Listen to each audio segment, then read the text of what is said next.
Good evening, Monster Air fans. How you doing today? I'm your host, Dirty Caliver, and today we're going to focus on our mounting our own turkey tail. This is the tail from the turkey that I took in the last video I showed you all. This is now we have cleaned out all the remaining meat. There is no meat left in the turkey tail at all. We've cut this tail out a Pacific way because this is the old-fashioned way of doing it. Before we used the Bondo and glues and all that, this is going to be the old-fashioned way how they used to mount turkey tails. The first thing you don't want to do is remove all the meat from out from here, all that, so you don't get sick. And at the same time, once you've removed all the meat, you want to take your salt and you want to pack it with the salt. See? Okay? Then, the salt that we use is canning salt. This is the salt that we use for all of our tanned hides, all of our skinning, and everything for your entrapment season. It also works great on doing your own mounting and taxidermy work at home. And so you can buy this salt on Amazon. It usually runs about $5, and you get quite a bit of it, and it lasts a long time. You see how this salt here has already been doing its job. It absorbed all bloods and other excess fluids that have been built up in the tail. We use these long sewing needles here to pin, not going through the feathers. If you look here, just beyond the feather, it helps open the fan up on the base of what you're trying to do, which is here in this case we're using just cardboard because cardboard also absorbs all the fluids and things like that come from the tail, the oils and all. So what we're going to do now is, if you look here, we have two different vials. One filled with water. You can tell it's filled with water because it has air bubbles in it. That's H2O. And anything bump like this is alcohol. Rubbing alcohol, 91%. You can buy this stuff at Walgreens. You can buy it at CVS. You can buy it online at Amazon. But for doing your own turkey tail, because you want to kill all the bacteria that's in the tail before you begin to actually do the taxidermy work on it, before you display it, you can also use 70% alcohol too. But 70% is good for using when you're doing raccoon hides.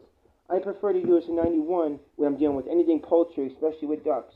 So what we're going to do now is we're going to take a little bit of our rubbing alcohol here, and we're going to just drop little drops around the meat, the fat, everything that we just cleaned up. Okay? And there's a reason why we're doing that. I'm going to explain to you. This is going to kill all the bacteria that will cause you to get sick. This is going to help kill all that. And what you want to do is get a nice coating on to drip down where you have your packed salt inside the tail. Because this is the actual tail of the turkey. We're going to be making a complete full mount of this.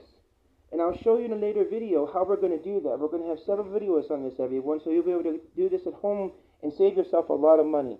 This is really an easy thing to do once you get started. Now, once we have our alcohol, now you let that soak in to about, a good 15 minutes and maybe 20 minutes. You let that soak in. Let's make a vial of water. We don't need that right now.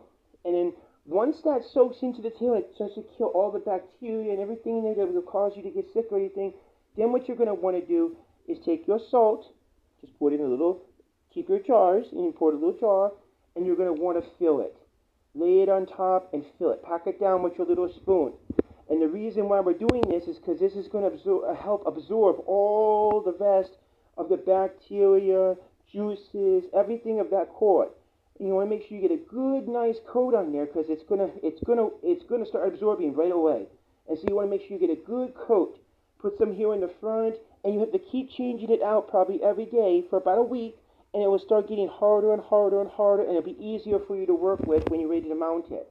And I'm gonna show you how to do that in another video. Right now we're just focused on getting this bird ready, the tail ready here for the next process, which I will show you. And while we're waiting for our turkey tail to dry and get everything ready for the next video, we're gonna start working on the feet.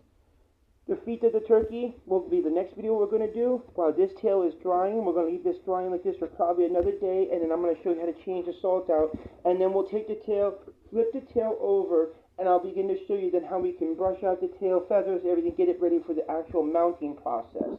Okay? And I hope you found this video enjoyable and easy to use and easy to do. And all you have to do is spread your turkey tail out, use your sewing needles to just Be careful, don't get in trouble with your wife. Go in her sewing box. But use your sewing needles to hold everything out, and it makes a nice fan. And on the other side, you're going to have all those beautiful extra layers of feathers that equal up to the big fan. So it's going to look really nice and pretty when it's done. We're going to let this dry for about 24 hours. We'll come back, change out the salt again. I'll show you how to do that. And then we're going to, in another video, part 3, we'll flip it over and we'll begin the mounting process on an actual nice pack of wood with the turkey legs and the CO2s that were used in harvesting this bird, okay? Until then, y'all, I love you all. Please like and subscribe, comment below. If you have any questions or anything, feel free to comment below. I will be happy to help you with any questions you have. We're all in this together. We're all hunters and fishermen and great outdoorsmen.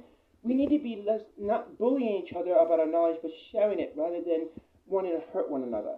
So you might know something that another hunter doesn't. That doesn't make him stupid. That just means he has a lot to learn yet. So let's spread the word, everybody. Share